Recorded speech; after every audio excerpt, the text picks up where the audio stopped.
Үчүнчү алдылар насааттардан качан биз Куранды окуп жүргөн болсок, ушул дайыма ушул эки нерсени Аллах жардам менен өзүбүзгө киргизип алган болсок, Куранды окуп жүргөндө маанилери менен сөзсүз бир пайдаларга кезигебиз да.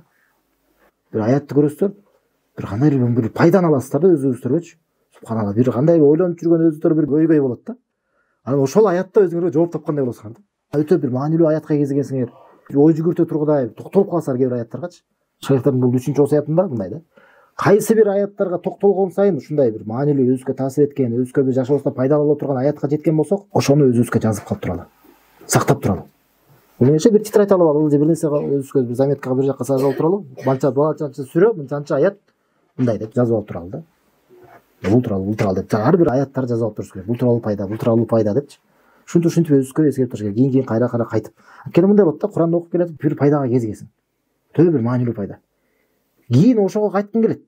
Бирок билбейсиң каягында эле. Ушуну окуп да бир Курандын бир жеринде эле ушул бар эле, бирок таппайсың да.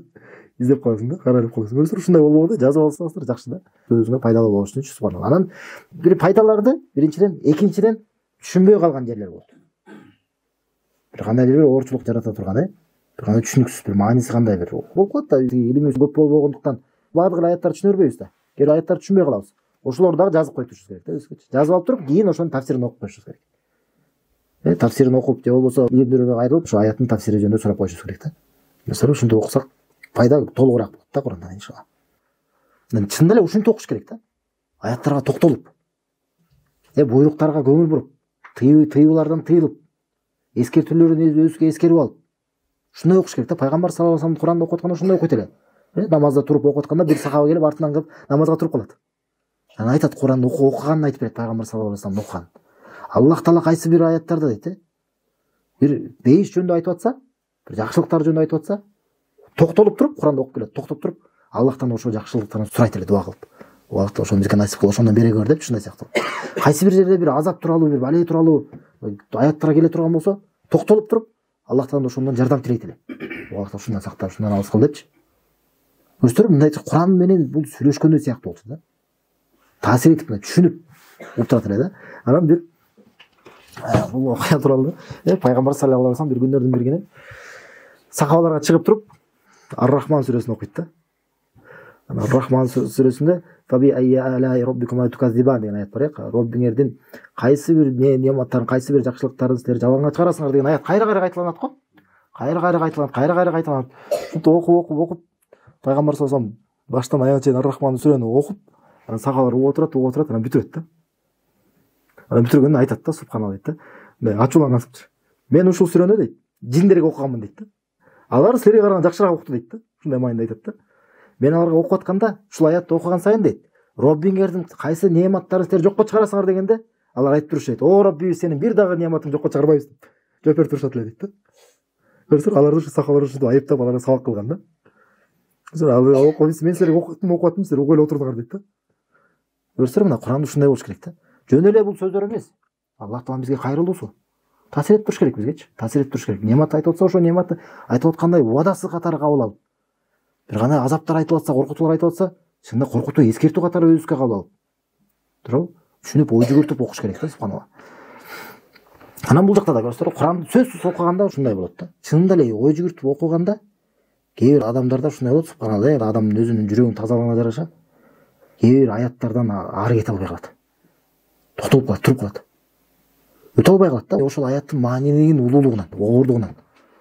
Субханалла, бир сахаба тууралуу айтылат, субханалла. Түнү бою бир аятты окуп чыккан экен. Кайсы аят? Ал-Гашия сүрөсүнүн башын.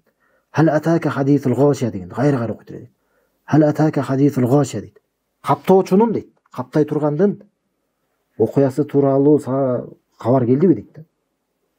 Кайсы каптай турган деген эмне? Ал-Гашия деген бул кыямат күнүнүн бир аталыштарынын бири да. Ал каптай турган. Баардык адамды каптайт. Эч ким андан качып кутула албайт деген да.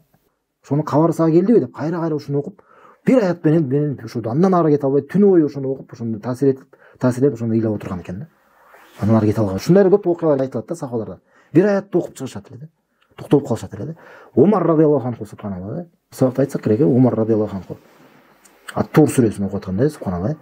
Аллах Таала тоо менен башка нерсе менен касам ичип келип туруп 7-аятка жеткенде инна азабу раббика лавaqi деген аят бар да. чынында сенин Роббиңдин азабы сөзсүз келет деген аят бар да.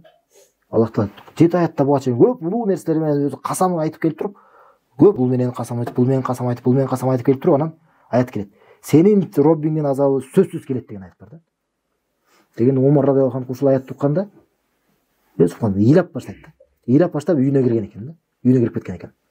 Үйүнө кирип кетип, кийин аны ооруп калган экен. Билесиздер, ооруп калган экен, ушул таасир эткен. Кийин аны ооруган адамды зыярат кылгандай кылып, зыяратка келип турушчу экен да. Карасаңыздар, субханалла. Сахабалар мына кандай Куранга булар мындай түшүнөт эле да, мунун маанилигинчи. Субханалла. Ошондо ушундай болуш керек да, биз Куранды окуп атканда дагы ушунга аракет кылышыбыз керек. Чындап эле бул жеңил сөздөр эмес да, жеңил карабашыбыз керек. Бул Аллах Таала өзү Куранда айткандай, "Инна санулqi алейка qawlan saqila" деген да. Биз чынында сага оор сөздөрдү түшүрөбүз деген да.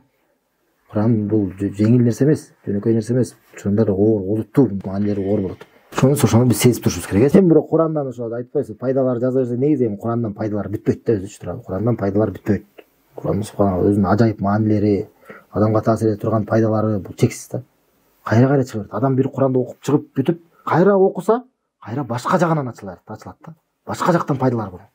Кээ бир аяттарды өмүрүндө биринчи жолу окуп аткандай болосуң да. Кайра окуган сайын деле кайра башка жагынан ачыла берет да. Адамдын өзүнүн жашоосуна жараша, жашоосунун деңгээлине жараша, илимин деңгээлине жараша, өмүр өткөн сайын бул эмне башкача адам өзүнө пайдаларды ала берет да. Жанагындай жол менен элестесеңер, ошентип дайыма окуп жүрө турган болсо, канча деген пайдаларды жазып алат өзүнө. Канча деген пайдаларды алат да, субханалла.